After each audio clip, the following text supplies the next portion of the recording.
Confédération paysanne.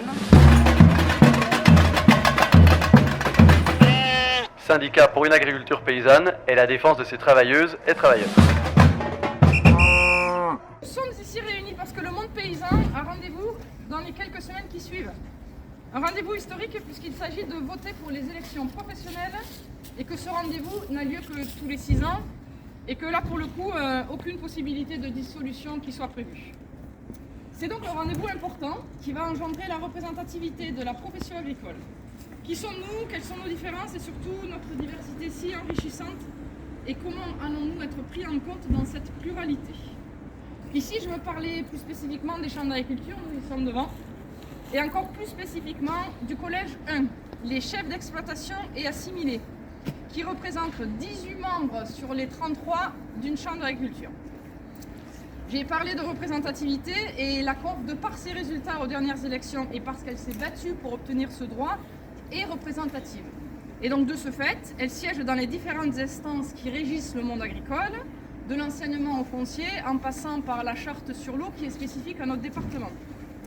Et elle a sa place à la chambre d'agriculture. Et pourtant, l'agriculture est le seul secteur socio-économique où la représentation n'est pas fondée sur le scrutin à la proportionnelle. Aussi, pour assurer un fonctionnement démocratique des chambres, respecter le pluralisme et permettre la représentation de toutes les productions et de tous les paysans et les paysannes, la Confédération paysanne exige la proportionnelle intégrale pour l'attribution des sièges du collège 1. Ça, c'est quelque chose qui est particulièrement important. Ça a aussi un impact sur le financement et la capacité de travail et de négociation qui est propre à chaque syndicat. Et par ailleurs, et toujours dans les constats d'un manque flagrant de démocratie qui régit le monde agricole et ses élections, et concernant toujours le collège 1, donc les exploitants agricoles et assimilés, nous dénonçons des grands oubliés. À peu près 20% des actifs agricoles qui sont oubliés. Des actifs agricoles, j'ai bien dit. Il s'agit des cotisants solidaires. Au nombre de 612 pour à peu près 3600 votants, ça ce sont les chiffres de 2022.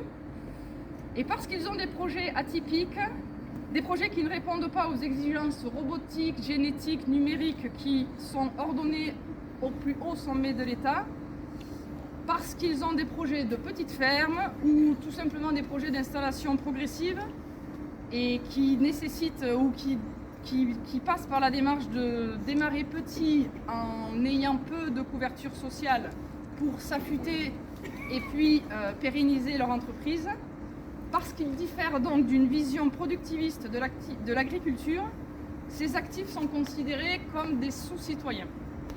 Car comment considérer un tel déni de démocratie qui interdit le droit de vote à près d'1 personne sur 5 et qui interdit aux jeunes installés de voter pour des élections professionnelles alors que justement ces élections vont tracer leur avenir.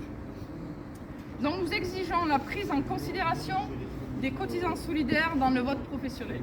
Et puis, sans doute aussi dans les oubliés de la démocratie, nous pouvons parler des travailleurs saisonniers migrants, parce que notre syndicat agricole se veut le défenseur de l'agriculture et de tous ses travailleurs.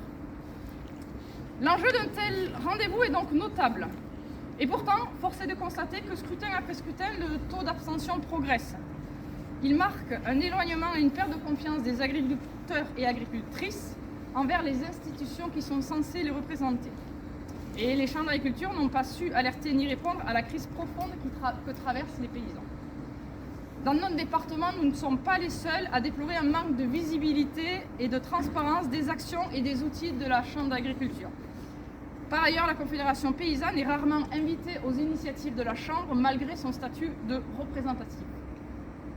Et dans le futur, nous exigerons d'avoir plus de visibilité sur le fonctionnement de la chambre consulaire, en demandant par exemple de recevoir le budget prévisionnel en amont, en exigeant de pouvoir siéger à des commissions de travail et d'être plus présent dans les actions et les orientations stratégiques de la chambre d'agriculture. Tu en avais des choses à dire aussi?